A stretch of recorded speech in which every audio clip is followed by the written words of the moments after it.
Assalamualaikum warahmatullahi wabarakatuh. Perkenalkan, saya Muhammad Fajar Davita dengan 3 NIM akhir 030. Pada kali ini saya akan membahas modul 1 dari praktikum sistem operasi dengan judul eh, instalasi Windows 10 dan pengenalan command line interface. Nah, pertama-tama ketika ingin menginstal Windows 10 pada VirtualBox, kita harus menginstal VirtualBox itu tersendiri. Nah, karena saya sudah menginstal VirtualBox, jadi saya mengambil screenshot dari modul praktikum. Nah, ini ada screenshotan saat interface yang muncul UI yang muncul saat ini instalasinya. Nah, ini pencet next saja. Ini next, dan ini next. Nah, ketika sudah terinstall, kita buka VirtualBox-nya. Nah, ini VirtualBox saya. Nah, kita pencet new ya di sini, new. Sebelum itu kita kan ingin menginstal Windows 10, jadi kita butuh file ISO dari Windows 10. Nah, ini contoh file ISO-nya untuk Windows 10. Nah, ini pencet ini. Terus namanya kita sembarang aja namanya di sini, bisa kayak Fajar. Oke. Nah, ini pencet yang skip unattended installation. Oke, kita pencet next. Nah, ini majuin aja gimana segini. Kayak banyakin aja nggak apa. Ini terus ini segini. Oke, 8 CPU. Oke, kita next. Nah, ini 40 GB-an, 50 GB juga. Kita pencet next. Ini kita pencet finish. Nah, ini kita pencet 2 kali untuk ngerun virtual machine-nya. Oke, kita tunggu.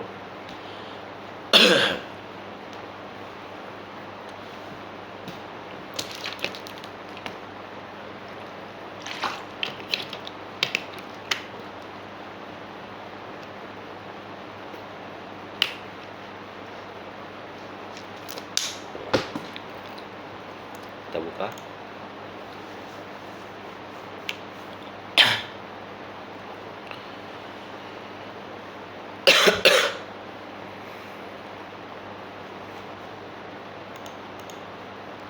Now, install now.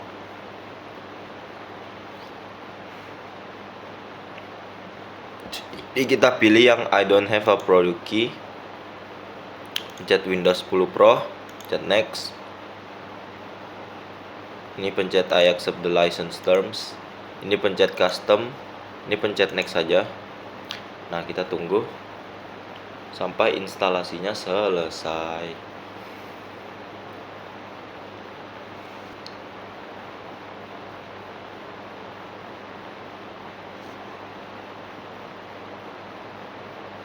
Oke, ini sudah akhirnya terperbaiki. Kita pencet yes.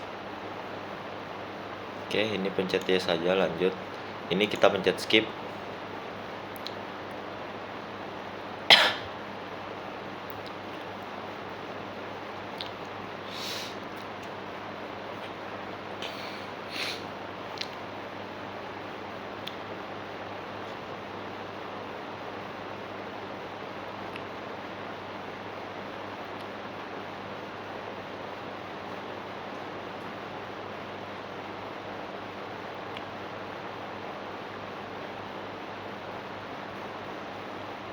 Ini kita menunggu lagi. Tapi ini nggak terlalu lama ya.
Ini pilihnya yang setup for personal use. Ini next. Ini kita pilih yang offline account. Nah, ini kita pilih limited experience. Nah, ini namanya boleh sembarang. Kita pakai nama yang 030. NIM saya dan nama apa gitu. Oh enggak deng, NIM aja nggak apa. 030 aja. Nah, ini bisa kita pilih password. Kita bisa ada opsi untuk memasukkan password atau tidak. Kita pilih kasih masuk password. Oke. Kita masukin lagi password yang tadi kita buat. Nah, ini kita buat asal aja Kirito. Ini buat Kirito juga. Oh, ini kita pencet dulu oke. Terus ini juga Kirito biar sama, biar kita nggak lupa teman-teman. Kadang kita lupa kota kita asal lahir di mana, jadi kita isi sembarang aja gitu. Nah, ini pilih not now juga, next juga nggak apa-apa, not now juga nggak apa-apa. Kalau ini accept, ini skip, yang ini accept aja nggak apa-apa. Dan yap, kita disapa teman-teman, we're getting everything ready for you. Jadi dia menyiapkan. Kita tunggu lagi karena dia sedang menyiapkan.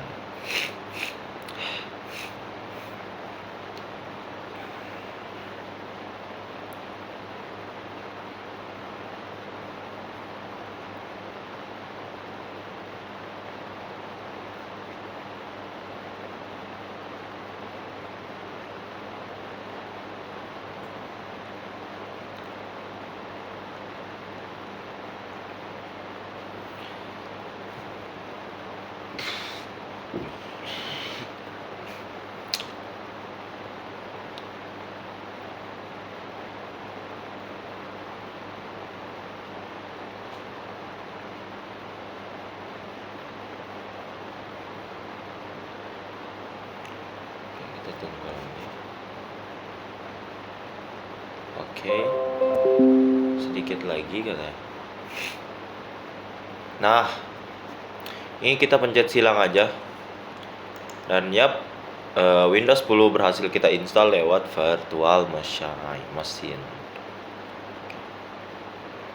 Ini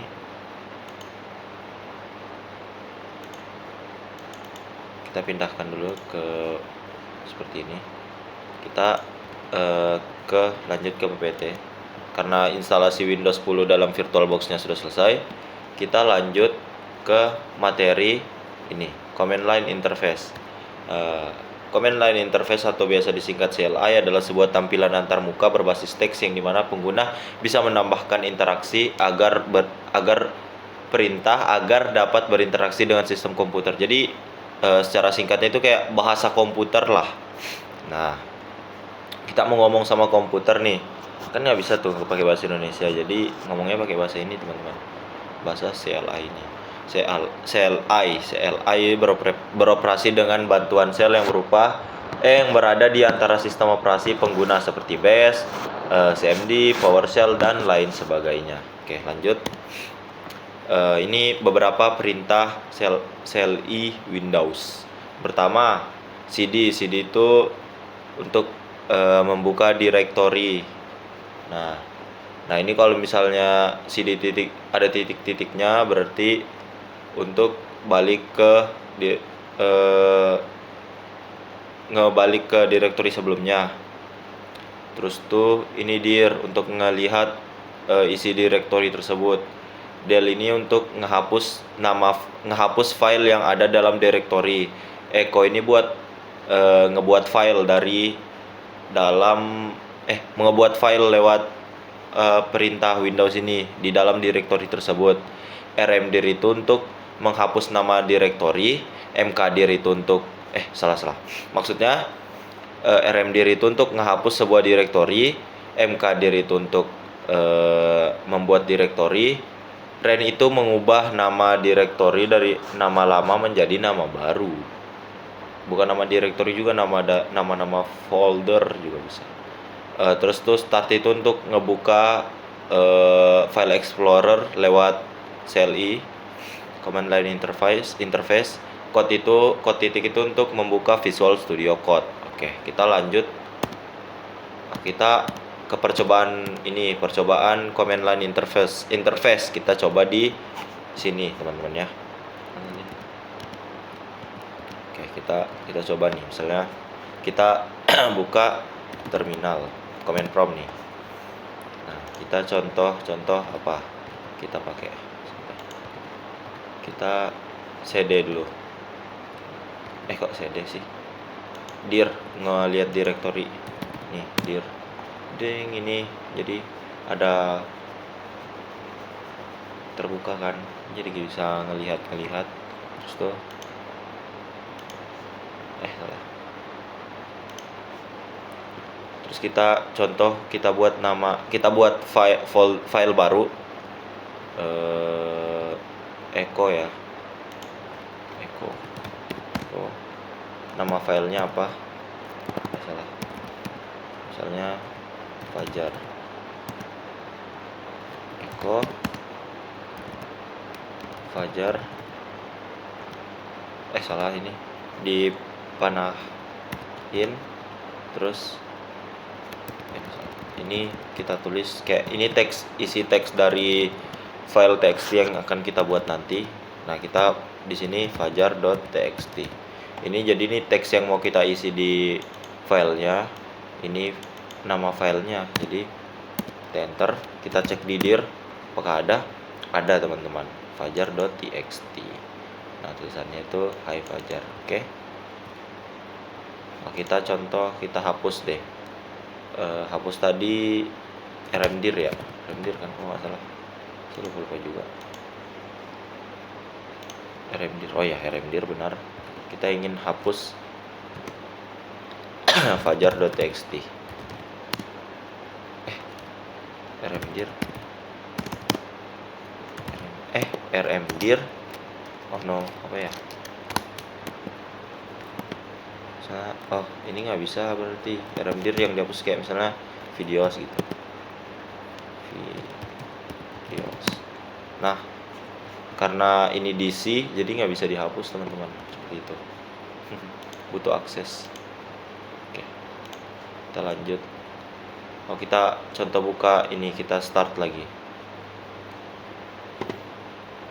Aku nggak bisa, salah ini. Start nih, untuk ngebuka file explorer teman-teman, terbuka kan. Atau misalnya ngebuka apa lagi, ngubah nama deh, Ren ya tadi.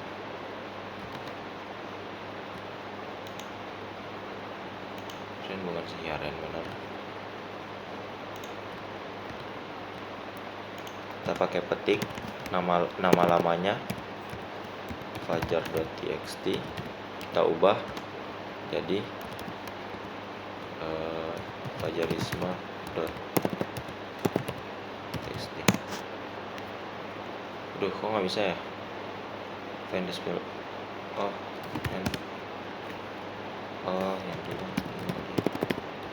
Tapi kan nggak bisa ya.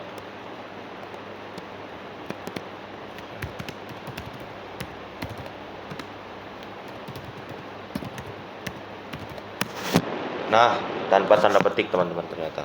Coba kita cek directory dan ada. Oke. Sekian untuk tidak. Kita lanjut ke materi tambahan. Materi tambahan pertama itu adalah perbedaan command dan PowerShell. CMD adalah antarmuka baris perintah dasar yang ada di Windows yang digunakan untuk menjalankan perintah sederhana seperti navigasi folder, menghapus file, atau melihat daftar file dalam directory. CMD memiliki keterbatasan dalam hal scripting dan integrasi dengan sistem Windows. Jadi kayak CMD itu masih banyak kayak batasan-batasannya, kayak belum up to date lah kata sekarang. Nah, terus PowerShell itu dia versi yang lebih canggih dari CMD ini. Dia bisa mendukung scripting, bisa eh kayak lebih canggih lah intinya, kayak lebih up to date. Nih dia bisa scripting berbasis objek. Wow, itu sangat sangat sangat hebat ya. Dan lebih lebih lebih detail lah dia daripada si komen ini. Oke, lanjut. Yang kedua, materi tambahan kedua, kelebihan struktur file Windows. Nah, di Windows itu menggunakan NTFS yang mendukung fitur keamanan, dan efisiensi penyimpanan. Jadi di Windows itu dia itu lebih aman karena ada NTFS ini. NTFS ini new new apa gitu, new terms file system kalau nggak salah ya. Ntar kita lihat di materi. Tidak ada ya. Tidak ada di modul karena ini tambahan. Jadi itu kayak karena dia new, jadi lebih baru dan lebih bagus dan lebih aman gitu. Sekian teman-teman dari modul 1. Kita lanjut ke modul 2.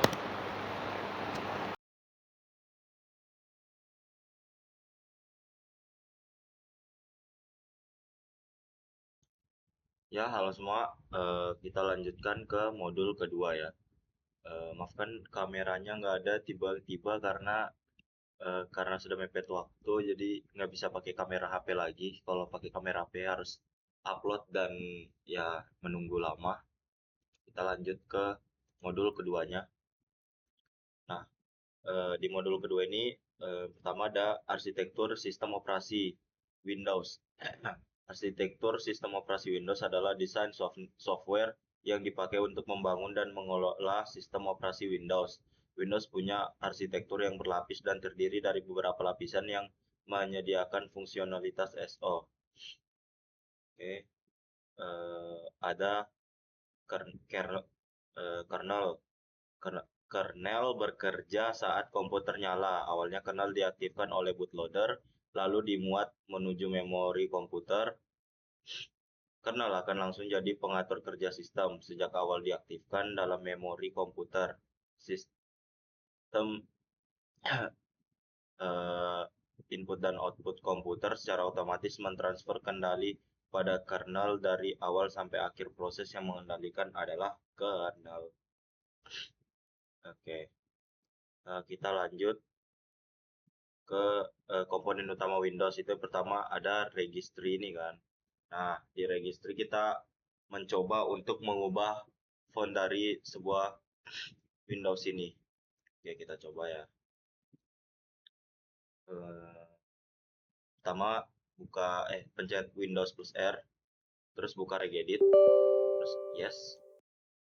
Oke, kita buka ke yang ini, lokal apa ya? Yang ternyata yang dipakai local machine, terus software, terus tuh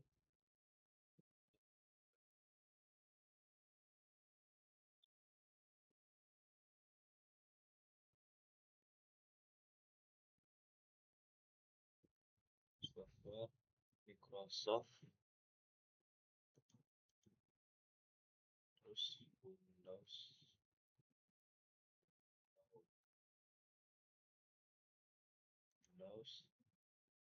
terus itu NT,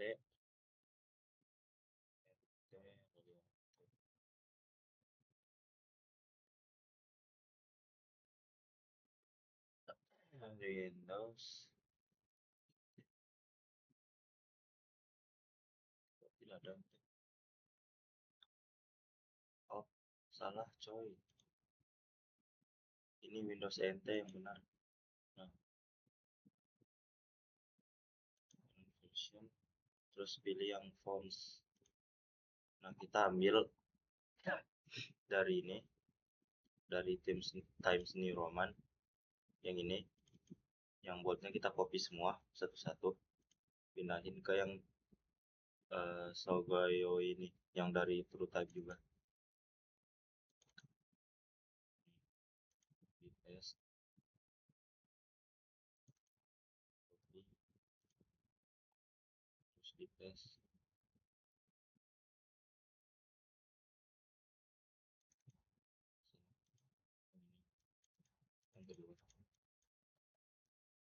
Duh, sana lagi.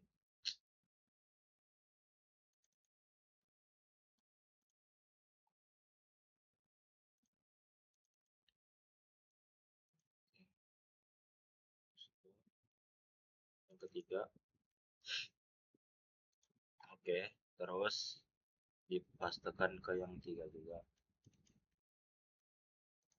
Terus yang keempat, pastekan ke yang keempat juga. Keempat. Lalu kita pindah ke response, kita pindah ke string, ke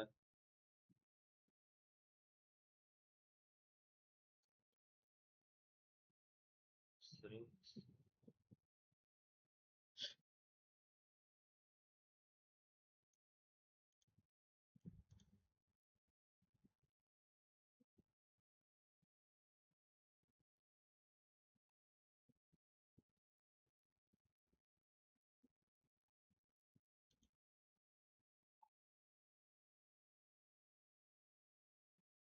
Ke font substitute, kalian new, kalian pilih string, terus so soge sogo sogoe sogo to i. Nah, ini kalian copy yang type Roman, kalian copy pastekan ke sini. Lalu kalian restart laptopnya.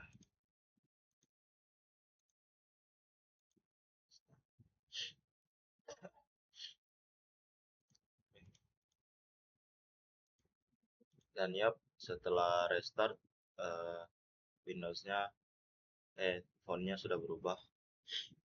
Oke, next kita lihat materinya apa. Font. Oh, kita lanjut ke task manager. Nah, di task manager ini banyak nih kegunaannya. Kita buka task manager. Karena nggak ada yang kita buka, kita coba dulu buka Microsoft Edge ini.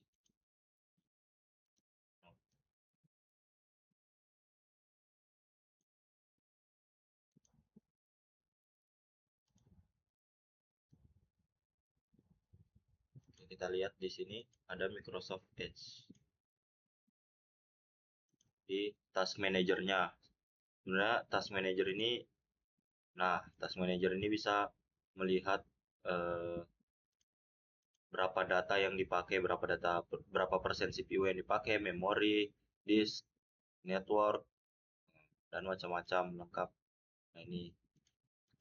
Nah, kita juga bisa melihat aplikasi yang akan berjalan saat kita pertama kali menyalakan Windows, yaitu yang ada di menu startup ini.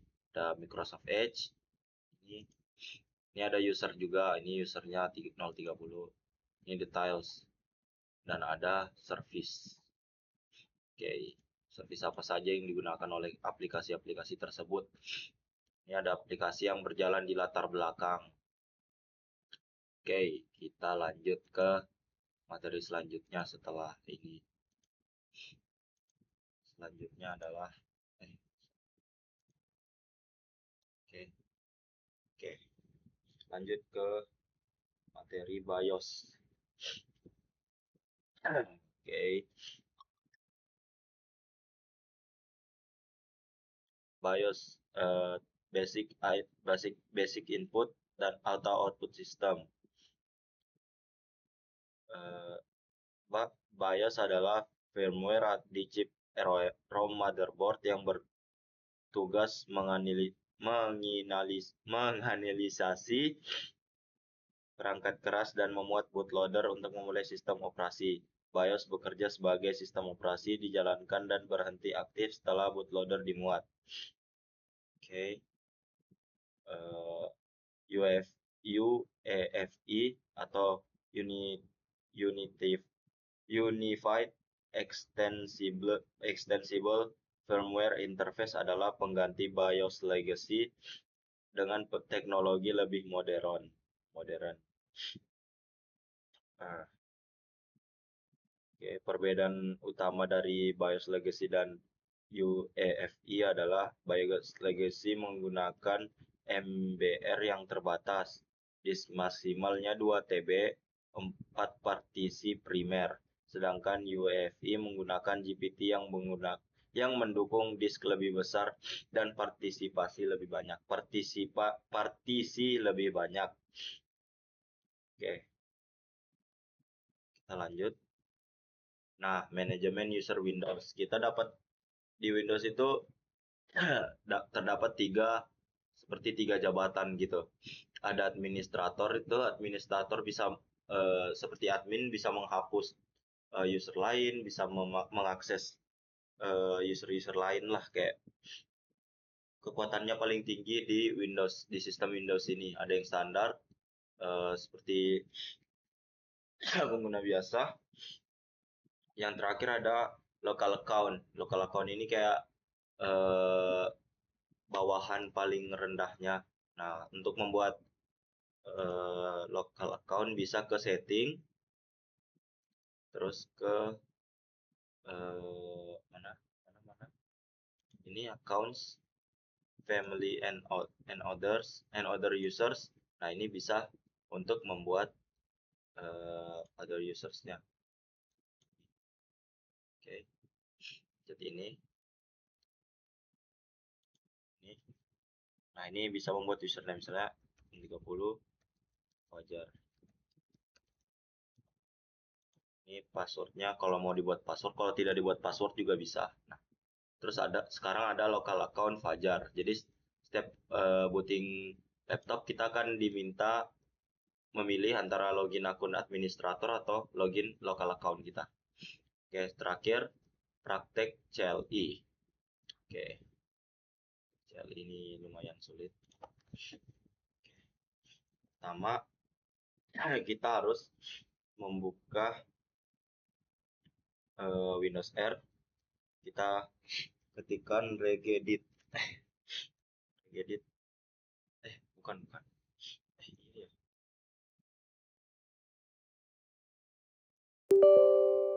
Kita membuka. Oh, no. Regedit. CMD. Membuka command prompt. Nah,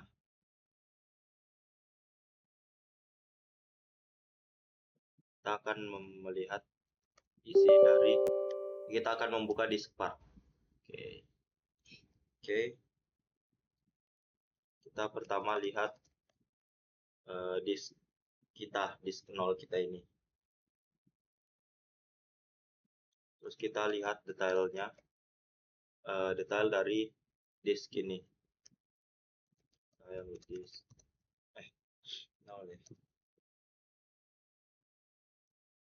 Oh, kita pertama-tama memilih select disk 0. Nah, baru kita detail disk untuk melihat detail dari disk ini. Nah, kita bisa mengambil data dari ini, kan ada 51 GB, kita bisa mengambilnya untuk disimpan untuk volume baru. Untuk kita akan membuat volume baru, kita ambil size dari volume 2, lalu kita pindahkan ke volume 4 yang akan kita buat baru nanti. Select volume 2.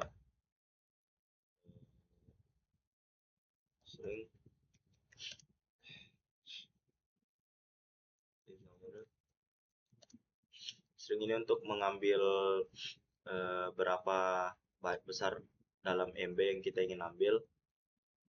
Kalau di Siret ini kita spesifik beberapa MB, misalnya 30.000, 3 GB kita ambil.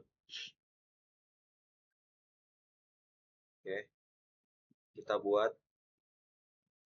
buat volume baru, create primary size dari 3000 yang kita ambil tadi. 3000.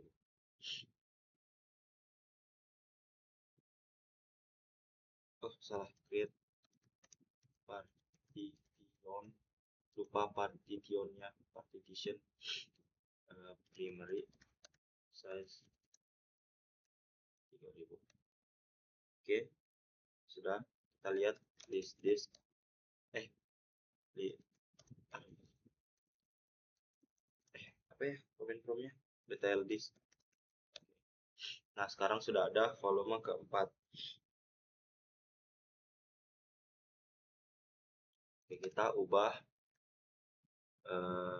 volume 4-nya ini dengan cara kita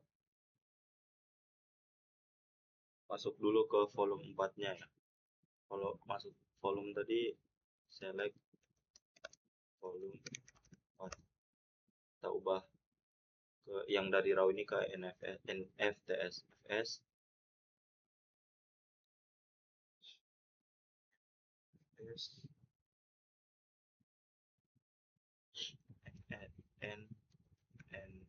NTFS quick.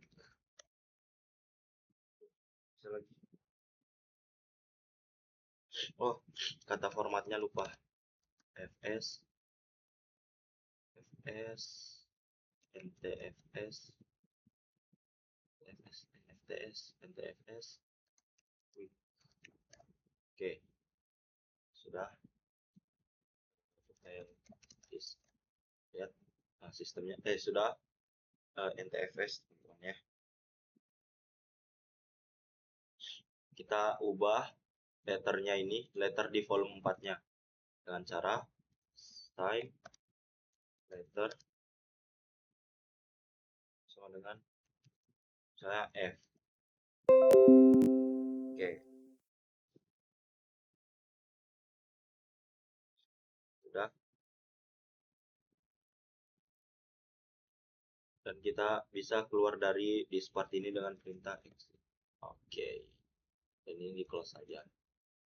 Oke.